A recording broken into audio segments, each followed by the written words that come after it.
We had a 1925 International fire truck arrive a few months ago. It's owned by a small-town fire department, and they want to restore it so they can use it at parades and other special events. Brad jumped on this project immediately. No, that's a definite leak, but from where? Thermostat housing from the fire truck. Oh, boy. Pretty well Done. Being a volunteer firefighter, this is near and dear to his heart, and he's just run with it. success. But he's really hit a wall here. The gears are missing, and he's been searching high and low for replacements. None are to be found. I'm spending countless hours at home at night and on the weekends trying to figure this out. We gotta come up with something real soon, or all this work we've done on the front's gonna be for nothing.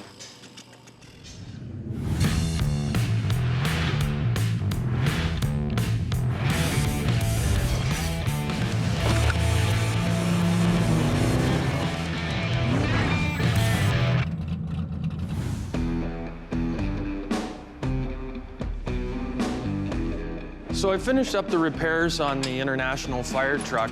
Lights work. Beautiful.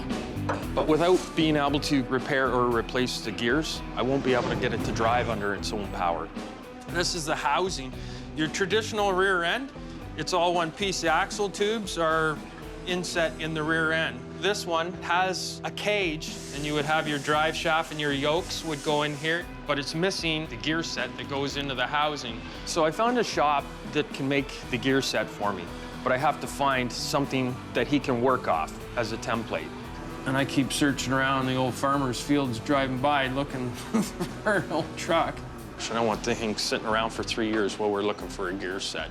There's got to be a gear set or somebody with information on it out there somewhere, so.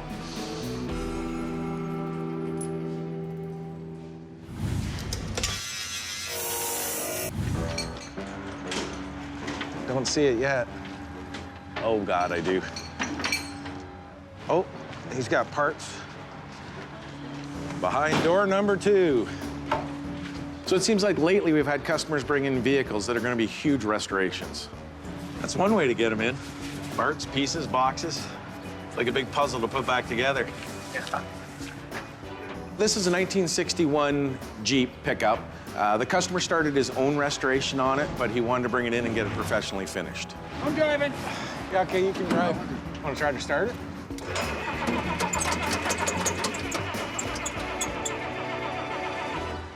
Okay.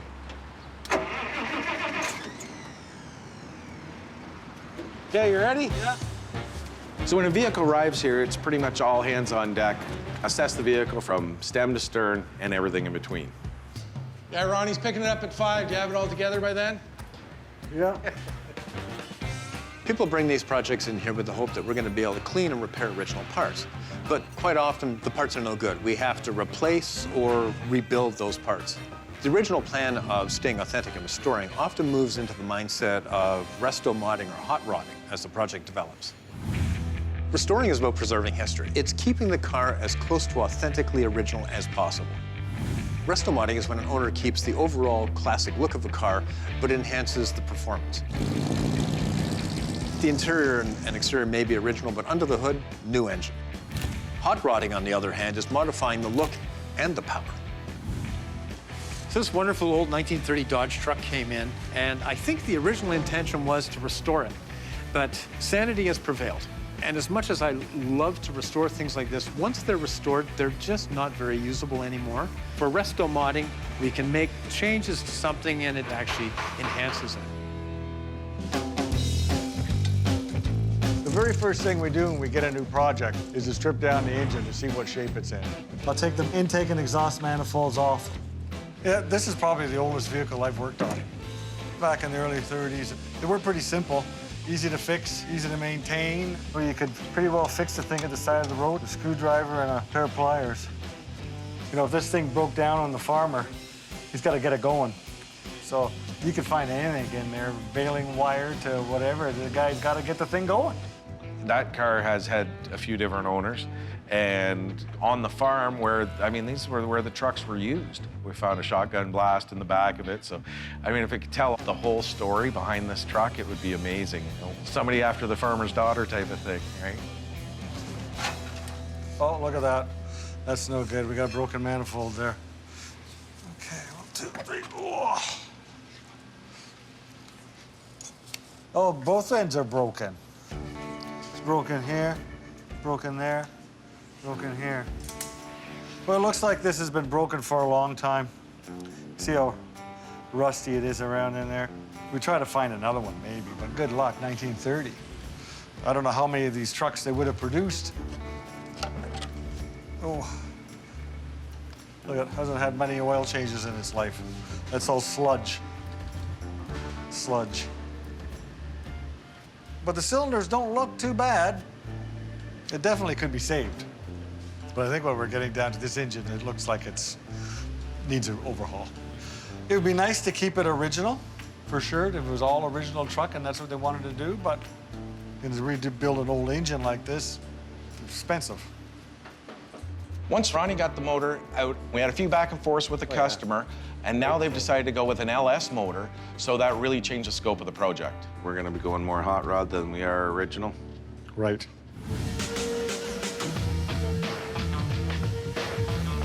What we're doing with the 30 Dodge is we're taking the cab, the box, the fenders, everything off of the chassis that's there. We're gonna put a custom chassis underneath of it with a LS motor. I mean, this thing's gonna be quite the hot rod when it's done. Just pry that one out. We're gonna try our best to preserve the wood here. By doing that, it's making the job a whole lot harder. It is what it is, and we're getting through it. It's about the tear down, the build up, getting to know the pieces that you're dealing with. Every one of us has worked on something like that, and every one of us still gets to work on something like that. Normally it takes one guy to get a bolt off. It doesn't matter whether you've been here a day, a week, a month, or a year. This is a job that needs to be done, and you want to be a body man, have at her, because this is part of it. I think they've done this enough times, they don't want to do it anymore. Let us get the experience now.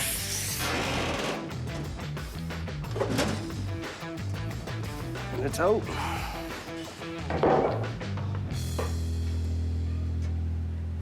You guys are like my heroes. I never thought I would find it. Well, when we chop a roof, it's all about the look. It's about the cool factor. It's an art form.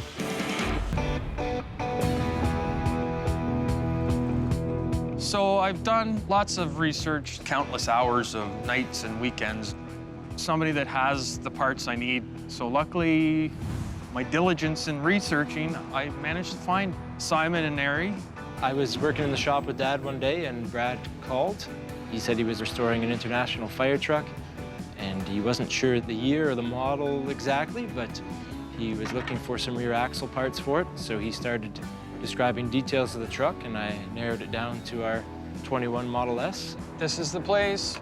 I can see an old international truck right there. They have the same cab and chassis. It's got a different box on it. It's not a fire truck. It was a fire truck, but it is the exact match. Let's go meet these guys. The heroes for the heroes. Hello. Coco. Hey, guys. How are you? Very nice to meet you guys. You guys are like my heroes because we're restoring this fire truck, and it's so important to keep the originality of it. This is exciting for me. I'm just like, I never thought I would find it. So we did some disassembly for you. I just stepped into the garage, and there's tractors, there's trucks. This is the honeypot of international of collectors that I've ever come across. My dad bought a McCormick, what is an international harvester product. When I got here, I had to make a decision what brand I wanted to do. So I decided to go with international, and you buy one and you like it, and then you see another one and you get a chance to buy it, and you keep on taking the chances and getting them. So this is the truck. That's the truck. And most people would look at it and think you guys must be crazy to take apart such a beautiful truck. Hey, we can help you guys out, big deal. Yeah, so I'm missing these pieces as well. Oh, okay, yeah. Oh, it did. You've been there. There we go. Identical. Yep. Piece thread right in there. That's what you use to set up your crown and pinion. Yeah, that's gonna be perfect. These parts I'm getting are gonna save my truck from staying on jack stands. Yeah, your truck should be Should be very similar, yeah. It has to be. It's even different than ours. Oh, yeah? Is it? Yeah, my distributor's over down here. Yeah, my engine plate is actually on the other side. The starter's on the other side. Because somebody's removed the plate that said what it is, so This is a Lycoming engine. This is a Lycoming, four-cylinder Lycoming. and that's what I thought I had. Yeah, it's totally different. Wouldn't happen to be like that. That's the girl right there. Yeah, eh? Yeah, so much. Oh no, the head's different again. I have a different manifold.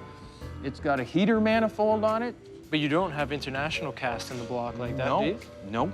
This is a 21. Maybe the later years, they might have had a forerunner of this model in there, or who knows? Because our truck is truck number 509, speed truck, Yeah, ST. ST509. Yeah. Doesn't say any changes here. No.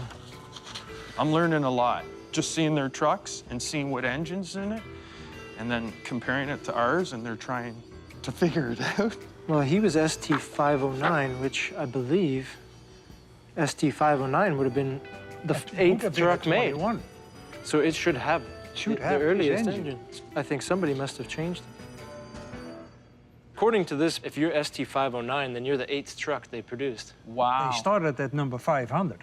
501 is the first. Being a fire truck, there's a very good possibility that the motor probably got burned out, and then that's why they're thinking it's a 25. But it's definitely a 21. It's the 8th truck made. That's kind of neat. We thought our truck was a 25, and speaking with Ari, we found out that it's actually a 1921.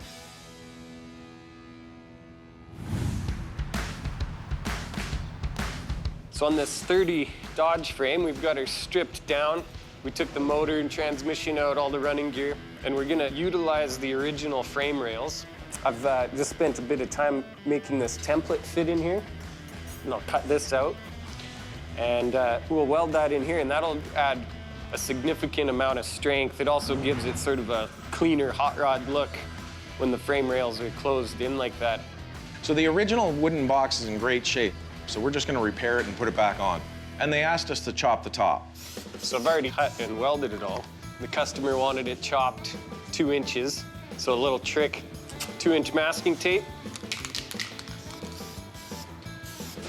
And you can see where I've welded this, and you've got a pretty uniform line. So what I did is I cut on both sides of this line, and then you set the roof back down. Well, when we chop a roof, it's all about the look. It's about the cool factor. Somebody's gonna take this tall, lanky, odd-looking vehicle and chop it down, make it their own. First guys that did it was just chop and weld and see what to do. It's an art form. When you get into, slant back roofs and you have to lay the window back in and stretch the roof out and then make things line up, I mean, you're into hours and hours and hours of fabrication. Keith Dean, who I visited in California a couple of years ago, is really one of the best customizers around. This is a 51 Mercury that we're getting ready to paint. We chopped the top. And part of his passion is chopping roofs on cars. And I mean, they do it in a bit different way than most people do it. This is the hardest part. When you chop a car, you've got to take that back window and lay it down so that you get the loft right. Certainly. Well, they can't figure that out. Well, my dad had figured that out a long time ago, and so he taught me how to do that. So we can get the nice loft on the roof and keep the original back window. My father got really good at it, so I think when people come to me, they're looking for that soft, sweet look. Rather than these chopped roofs being sort of an afterthought or a pimple on top of a mountain, they are an integral part of the design. They make the car flow from the front of the car to the back of the car. But this is a really straightforward chop. These are almost completely vertical. Then the doors are the same. You've got a really square shape. I'm amazed at all the other stuff you guys have. I thought Dave had a tractor problem. So here, I brought you this as a small token of my appreciation. I picked that off a truck when I was like 13. Oh, yeah? I had it in my collection, so I figured you were the guys that probably have something that would click on. When I was probably 12 or 13, I pried this International logo off this dilapidated truck sunk in the mud, and I've had it ever since. I seen one, the 36. Now I'm passed it on, so somebody will make more use of it than me just looking at it on the shelf. Thank you. You're very welcome. I can't thank you guys enough. And I'm amazed at all the other stuff you guys have. I thought Dave had a tractor problem. I had an antique tractor back in Holland already before I moved to Canada, and then as soon as I got here, I figured I needed a hobby. Well, you got some chrome trim on that one. Yes, yeah. So I bought a couple of antique tractors, and it got from bad to worse. Between Ari and me, we probably got about 22, 23 trucks. Here. More tractors. And there is probably about 70 tractors, mainly international, but also some what I call oddballs. This was a 1917 Titan. It's an international. Titan, made by International. Oh, okay. Yeah, it's a two-cylinder, and both pistons go the same way. Does it give you a little bit of forward motion, too? Yeah. Looks like it should be in a ship. Oh, you have to really admire the engineering they put into. Look at the size of the piston rods. I've never seen an engine like that inside. I enjoy working with the stuff. I enjoy bringing it back to life. We've been at several auctions that there is a tractor that I don't really want, but then the scrap guy is bidding on it. I think we take it home because I don't want it to go to the scrapyard. Do you have the grill for it? Is this all grill? Yep, that's All all grill. Wow. Yep. The real fun is in restoring it. When you're done with one, then it almost is a letdown. The cab is mostly steel frame, but the doors are wood frame. Yeah. Oh, really? Yeah. But we got enough ones that we want to work on, so there is always a new challenge. That's a nice buggy there, too. That's the first year, 1907. That's the first year of international production vehicles. I thought it was a carriage that should be hooked to a team of horses, but it's actually got a steering That's a wheel. horseless carriage. So what year? 07? 07. 07. But it's actually a 1907 international car. It's got two fans with a flat belt. fans, cooling fans on it. Really? Yep. One for each cylinder. Yep. Wow. You could even fold the seats down, and if you had to go to town to get your supplies, you could. That's amazing. But you have a battery in it to start it, right? No, I made a starter on it. That's awesome. I didn't even know International made a car. Yeah, I was kind of floored to see some of the vehicles here today. This isn't your business. This is just what you do to keep yourself occupied. Yes, Yeah. to stay out of the house. I've been restoring cars and trucks for almost 20 years, and the way that some of these vehicles have turned out, I would say, hey, you guys need to come and work with us. Your work is impeccable. The wheels and the upholstery, everything you look at's done with care and perfection. Well, you're a craftsman. If you bring all these things back to life, some beautiful, beautiful stuff here today. So what do you want to take? You want to take everything, Brad?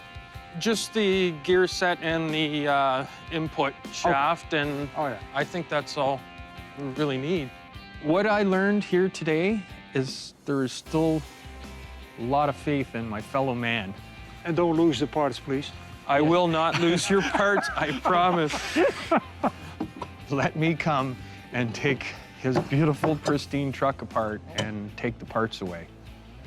Everything is possible with a big hammer and the right attitude. I'll just throw this in. Yeah. Excellent. I'm so glad that I met you guys and spoke with you. This is amazing. Okay, cool. Appreciate it. Thanks, guys. All right, Brad.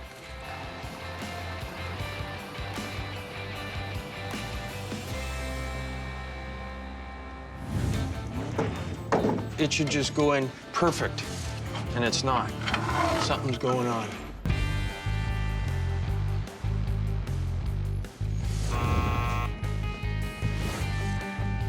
So I'm just gonna stick this pot in with the gear set, get my axles in, just make sure everything's gonna work. Slide that in there. I'm almost 100%, but I don't want to get too far and then find out if there's something wrong.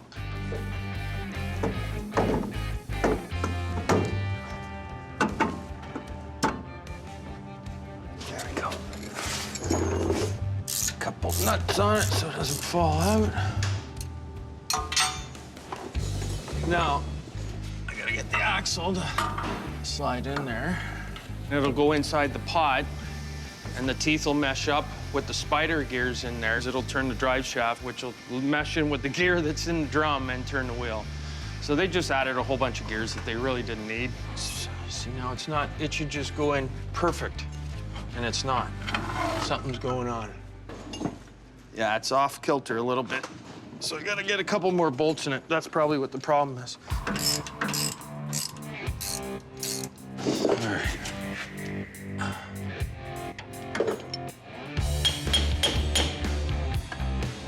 Yeah, so what it was just a little cockeyed, and just 1/8 of an inch here. It turns out to be like 1/4 of an inch here.